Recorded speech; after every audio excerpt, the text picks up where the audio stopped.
کہ وہ معرفت حاصل کریں. غرض خلقت، غرض تخلیق معرفت. اور نہج البلاغہ میں مولا کائنات ارشاد فرماتے ہیں اول الدین، دین میں جو سب سے پہلی چیز ہے معرفت ہو، وہ معرفت توحید ہے. صلوات اللہ.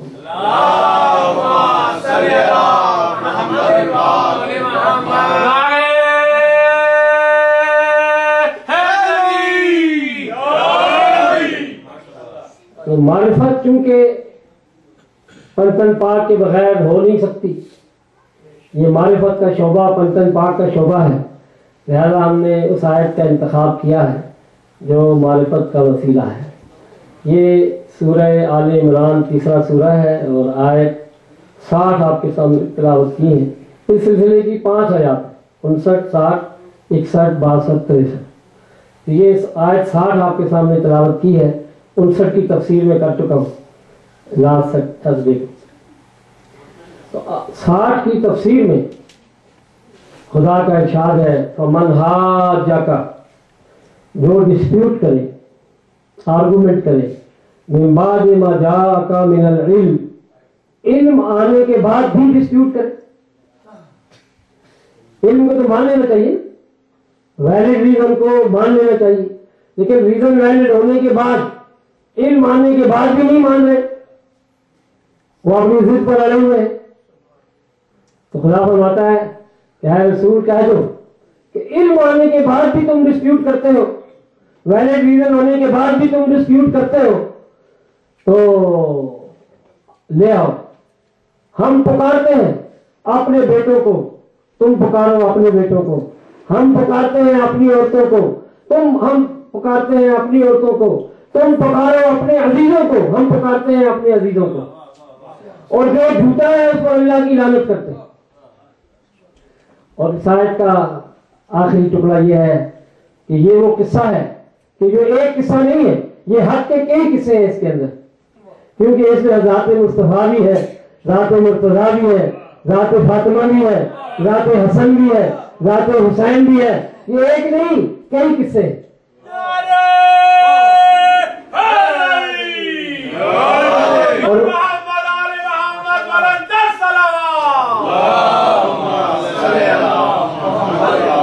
اور یہ حق کے قصے، حق کے قصے.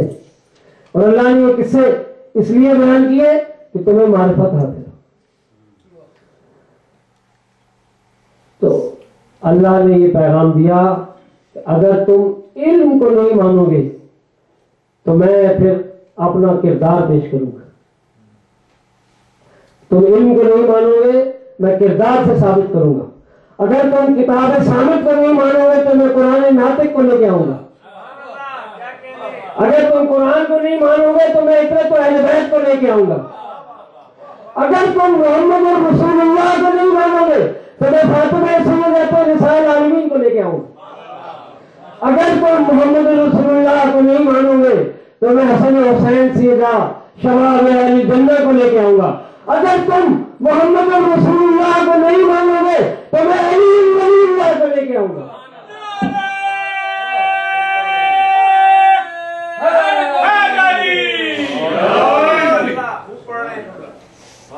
تو علامہ ہلی ہمارے ایک ایسے عالم گزرے ہیں کہ جو عالم ہونے کی ایک مثال تھی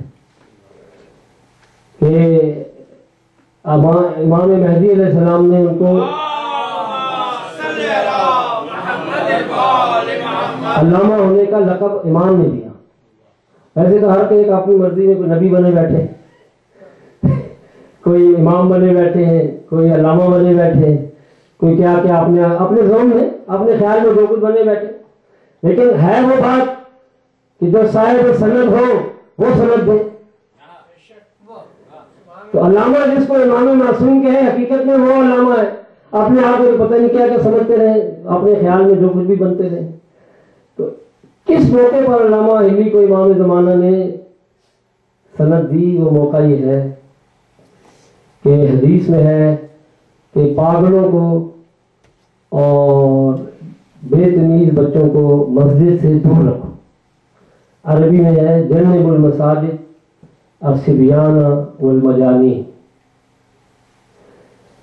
تو ایک سید زادہ بچہ تھا، وہ مسجد میں آتا تھا، علامہ ہلی اس کو باہر نکالتے تھے کیونکہ حدیث کا حکم پہ عمل کرنا ہے۔ خواب میں امام زمانہ علیہ السلام آئے کہ علامہ صاحب اس بچے کو نہ نکالا کرے مسجد سے۔ اور دوسرے دن آیا، بچے کو پھر نکال دیا، تیسرے دن آیا پھر نکال دیا، پھر امام زمانہ علیہ السلام خواب میں آئے تو علامہ علی نے دستہ کہا، بولا خواب میں کیوں حکم دیتے ہیں، ظاہر ہو کر حکم دیں، کیونکہ جو پہلے کا حکم ہے اس کو ہم سپرسیڈ کر دیتے ہیں، منسوخ کر دیتے ہیں اور آپ کے حکم پر عمل کرتے ہیں۔ تو امام نے فرمایا، علامہ تو محقق ہے اور تو علامہ ہے، تیرے فکر کی اتنی پختگی اور اتنی میچورٹی ہے۔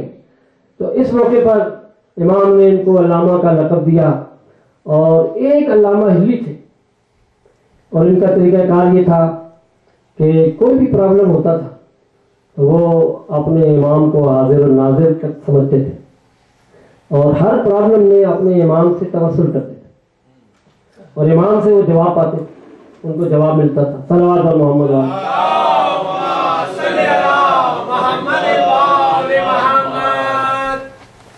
تو ہر مسئلے میں امام زمانہ سے رجوع کرتے تھے۔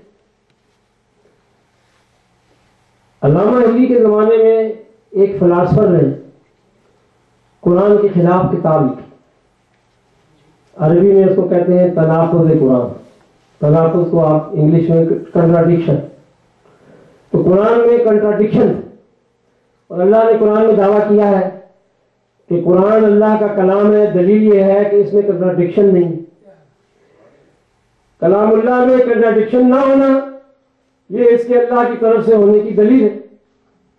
تو اس نے ایک کتاب لکھی کہ قرآن مجید میں کنٹراڈکشن۔ تو اس زمانے میں پریس تو تھا نہیں کہ کاپیاں بنا دیتے تھے، 100، 1000، 500۔ ایک کتاب اس نے اپنے ہاتھ سے لکھی اور وہی اپنے شاگردوں کو اس کو مس گائیڈ کرتا تھا۔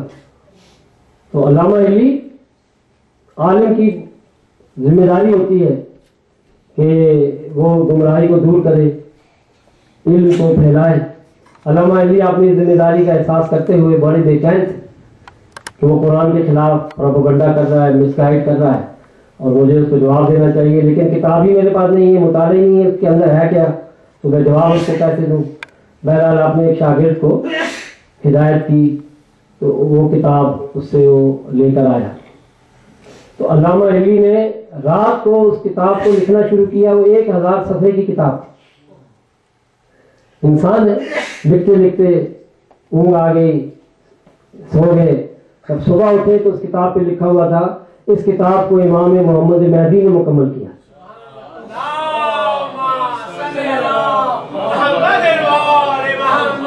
آپ خلوص کے ساتھ اپنے سرپرست سے، اپنے مالک سے توسل تو کریں، کون سا مسئلہ ہے آپ قدم بڑھائیں ان کی طرف، تو کیسے آپ کے مسئلے کی، آپ کی پریشانی کو دور نہیں کریں گے۔ صلوات بر محمد۔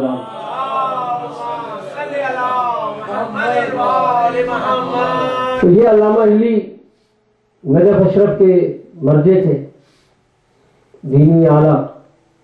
تو ان کے زمانے میں کت خدا بادشاہ کا نام تھا، وہ دوسرے خلیفہ کے زمانے سے یہ ملک اہل سنت کا چلا آ رہا تھا۔ تو بادشاہ کو ایک فیملی پرابلم پیش ہوا، میاں بیوی میں، ملکہ میں، بادشاہ میں آن بن ہو گئی، اور انہوں نے ان کو سخت الفاظ، جدائی کے الفاظ کہہ دیے، سیپریشن کے الفاظ کہہ دیے، اور بعد میں جب غصہ اترا، کیونکہ غصہ پاگل پنا شروع ہوتا ہے غصے سے اور ختم ہوتا ہے پشیمانی پر، اسی کو جنون کہتے ہیں کہ غصے سے شروع کرتا ہے اور پشیمانی پر ختم کرتا ہے۔ تو اب تھا بادشاہ غصے میں ملکہ کو سیپریٹ کر دیا اور بعد میں پشیمان ہو رہا ہے۔ اس نے مختلف علماء سے مشورہ لیا، سب نے کہا بھی اب تو حلالہ کرنا پڑے گا۔ بادشاہ نے کہا تو بڑی بے غیرتی کرنی ہے، بادشاہ تھا نا، وہ تو ڈر سے بات نہیں کرتا، اس نے بولا یہ تو بڑی بے غیرتی ہے کہ ملکہ کا حلالہ کرو پھر میرے وہ طلاق دے اور پھر میرے پاس آئے۔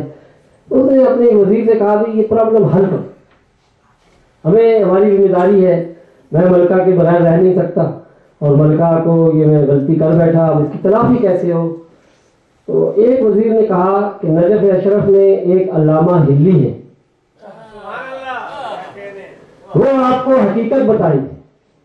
اگر آپ حقیقت کی معرفت حاصل کرنا چاہتے ہیں، معرفت، تو آپ باب نجف علی ابن ابی طالب سے رجوع کریں۔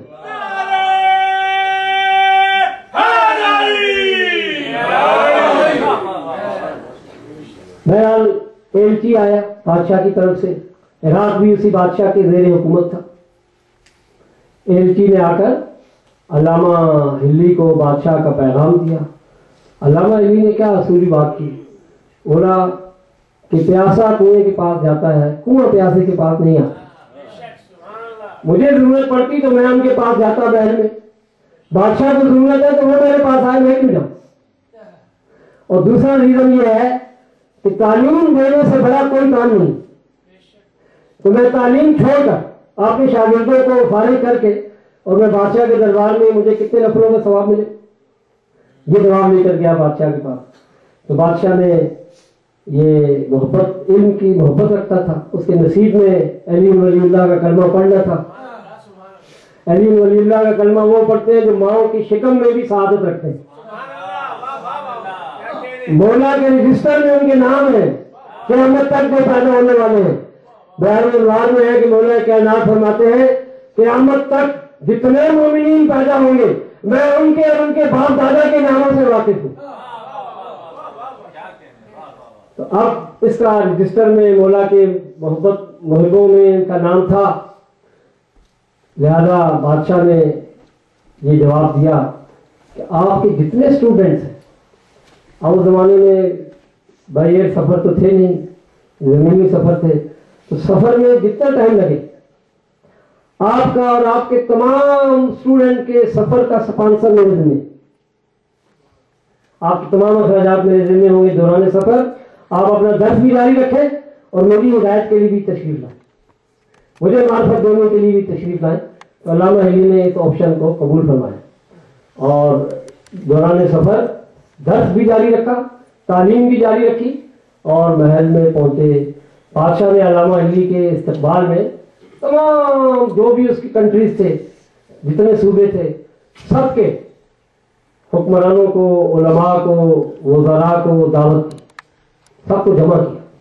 علامہ ہلی جب دربار میں آئے کت خدا بادشاہ کے، تو جوتے اپنے بغل میں لیے اور دربار میں داخل ہو آئے، بڑے بڑے سفید لمبی داڑھیوں والے، جن کی نظر صرف ہمیشہ تاریخ پہلو پر ہوتی ہے۔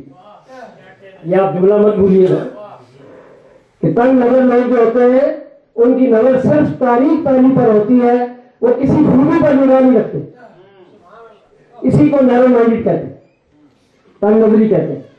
وہ تنگ نظر کہنے لگے کہ یہ علامہ تو بڑا بے ادب ہے، علماء بیٹھے ہیں، وزراء بیٹھے ہیں، بڑے بڑے حکام معززین بیٹھے ہیں اور جوتے جو ہے یہ اپنے بغل میں لیے جا۔ تو بادشاہ نے علامہ صاحب سے کہا، علامہ صاحب یہ لوگ تو دربار میں ایسی بات کر رہے ہیں۔ تو علامہ صاحب نے فرمایا کہ میں اس لیے بغل میں لیے جا رہا ہوں کہ کہیں میرے جوتے چوری نہ ہو جائیں۔ ٹھیک ہے، علامہ ہے نا وزڈم، اب انہوں نے بات شروع کر دی کہ کہیں جوتے چوری نہ ہو جائیں۔ تو بادشاہ کہنے لگا کہ یہ دربار کا معاملہ ہے، یا کوئی مسجد امام بارگاہ تو ہے نہیں کہ دربار میں جوتے آپ کے کیسے چوری ہو جائیں گے۔ تو علامہ صاحب نے فرمایا کہ آپ کا دربار دربار رسول سے بڑا نہیں ہے، رسول کے دربار میں بھی جوتے چوری ہو جایا کرتے تھے۔ تو بادشاہ نے علماء سے کہا کہ علامہ صاحب کا تو یہ جواب ہے کہ دربار رسول میں جوتے چوری کیا کرتے تھے، جوتے چوری ہوتے تھے۔ وہ کہنے لگے یہ اور بڑی بدتمیزی ہے کہ دربار رسول میں کون جوتے چوری کرتا؟ کہا حنفی کرتا تھا۔ پھر وہ کہنے لگے حنفی تو رسول کے زمانے میں تھا ہی نہیں، دربار رسول میں تھا ہی نہیں، وہ تو 250 سال بعد پیدا ہوا۔ کہا اچھا میں بھول رہا ہوں، وہ شافعی، کہا وہ تو اس کے بعد پیدا ہوا، کہا حنبلی، کہا اس کے بعد پیدا ہوا، کہا مالکی وہ تو اس کے بعد پیدا ہوا۔ تو علامہ صاحب سے کہا وہ تو کہتے ہیں کہ زمانے رسول میں یہ تھے ہی نہیں تو جوتے کیسے چوری کرتے؟ علامہ نے کہا یہی میں ان کے زبان سے کہلوانا چاہتا تھا کہ یہ اس ایمان سے معرفت چلاتے ہیں جو زمانے رسول کے 200 سال بعد پیدا ہوئے، اور میں اس امامت سے، اس امام سے معرفت دلاتا ہوں کہ اس امام نے آنکھ نہیں کھولی جب تک تیرے رسول کی زیارت نہ کی۔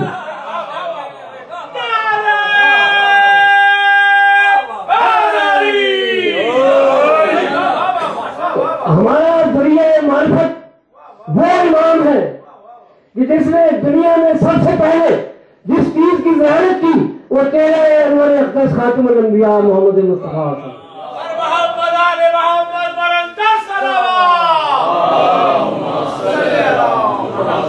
اور وہ امام رسول کے ساتھ اس طرح رہا جس طرح اونٹنی کا بچہ اپنی ماں کے ساتھ ساتھ رہتا ہے، اور رسول جب اس دنیا سے آنکھ بند کی تو اس امام کی گود میں آنکھ بند کی۔ یہ فرق ہے ان کے اماموں میں اور یہ فرق ہے ہمارے اماموں میں۔ تو ذریعہ معرفت مولا کائنات کہ خدا فرماتا ہے کہ اگر رسول اعلان کر دو تم علم کو نہیں مانو گے تو میں اپنا کردار پیش کروں گا، اگر تم قرآن صامت کو نہیں مانو گے تو میں قرآن ناطق کو پیش کروں گا، اگر تم قرآن کو نہیں مانو گے تو میں اپنی عزت اور اپنی اہل بیت کو پیش کروں گا۔ صلوات بر محمد علیہ۔ اب سوال یہ ہے کہ یہ واقعہ 9 ہجری میں ہوا، 10 ہجری میں رسول کی وفات ہوئی، تو 9 ہجری میں قرآن کافی نہ ہوا، رسول کو میدان میں پنتن پاک کو لانا پڑا، اتنا تو اہل بیت کو لانا پڑا، تو 9 ہجری میں قرآن کافی نہ ہوا تو 1 سال بعد سے لے کے قیامت تک تنہا قرآن کیسے کافی ہو سکتا ہے؟ بغیر اہل بیت عترت کے قرآن کافی نہیں ہو سکتا۔ صلوات بر محمد علیہ۔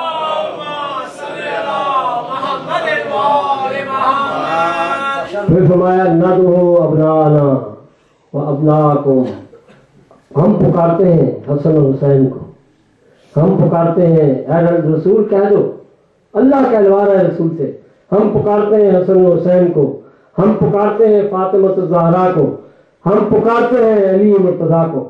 تو اب ناد علی پر احترام نہ کرنا، جب اللہ کہہ رہا ہے پکارو علی کو، جب اللہ کہہ رہا ہے پکارو جناب فاطمہ کو، اللہ کہہ رہا ہے پکارو حسنین کو، تو اب یا رسول اللہ پر احترام نہیں ہو سکتا، اب یا علی مدد پر احترام نہیں ہو سکتا، اس لیے کہ خیبر میں صحیح بخاری میں دیکھ کر کہہ رہا ہوں، صحیح بخاری میں لکھا ہے کہ خیبر میں رسول نے کہا، اللہ کی وحی نازل ہوئی، ہے رسول نادے علی کو پکارو مگر نہ جائے، کہ علی کو پکارو کہ یا علی مدد پکارو ہے رسول، تم علی کو ہمیشہ مددگار پاؤ گے۔ صلوات بر محمد علیہ۔ تو جب یا علی مدد کے لیے اللہ رسول کو کہے پکارو اور رسول پکارے یا قائل علی یا والی الولی یا مگر نجائب یا مرتضی علی،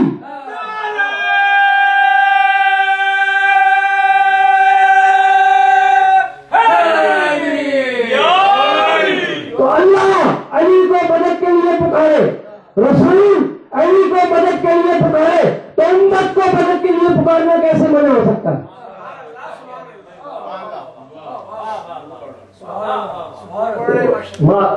تو فرمایا کہ شروع میں اللہ نے فرمایا بیٹوں کو کہ اے رسول بیٹوں کو پکارو،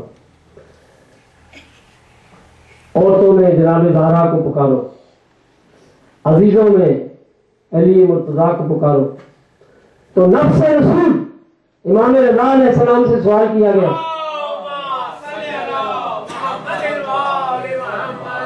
کہ علی ابن ابی طالب کے جانشین رسول ہونے کی دلیل کیا ہے؟ تو آپ نے اسی آیت کی تلاوت فرمائی کہ وہ نفس رسول ہے، رسول سارے انبیاء سے افضل، تو اس کا نفس بھی سارے انبیاء سے افضل قرار پائے کیونکہ وہ نفس رسول ہے۔ ایک دفعہ رسول اپنے صحابہ کی تعریف کر رہے تھے کہ سلمان فارسی کے فضائل بیان کر رہے تھے، ابو ذر کے مقداد کے بیان کر رہے تھے، کسی نے کہا یا رسول اللہ آپ علی کی تعریف نہیں فرما رہے، فرمایا وہ تو علی تو میرا نفس ہے، اپنے نفس کی اپنے منہ سے تعریف کرتے ہوئے اچھا نہیں لگتا۔ صلوات پر محمد و آل محمد۔ تو کیونکہ علی نفس رسول ہے اور رسول سارے انبیاء سے افضل ہے، تو نفس رسول سارے انبیاء سے افضل ہے۔ بنی امیہ کا جو بڑا جابر انسپیکٹر تھا وہ حجاج بن یوسف، حجاج بن یوسف جو بھی مولا علی سے محبت رکھتا ہو اس کو سزا دیتا تھا۔ ایک مومنہ تھی، اس کا نام تھا حرہ، اس کو سزا دینے کے لیے گرفتار کر کے لایا اور کہا کہ میں نے سنا ہے کہ تو علی مرتضیٰ کو تینوں سے افضل سمجھ۔ حرہ مومنہ نے جواب دیا کہ یہ مجھ پر تہمت ہے کہ میں علی کو تینوں سے افضل سمجھتی ہوں، کیونکہ مقابلہ تو اس سے ہوتا ہے جس میں کوئی فضیلت ہو، جن میں کوئی فضیلت ہی نہیں ہے ان کا علی سے کیا مقابلہ ہے؟ میں تو علی کو ابراہیم خلیل اللہ سے افضل سمجھتی ہوں، میں تو علی کو موسیٰ کلیم اللہ سے افضل سمجھتی ہوں، میں علی کو عیسیٰ ابن اللہ سے افضل سمجھتی ہوں۔ تو مقابلہ تو اس کا کیا جاتا ہے کہ جو مقابلے کے لائق ہو اور جو کسی لائق ہی نہ ہو اس کا مقابلہ۔ علی کا ان تینوں سے مقابلہ کرنا علی کی توہین۔ صلوات پر محمد علی۔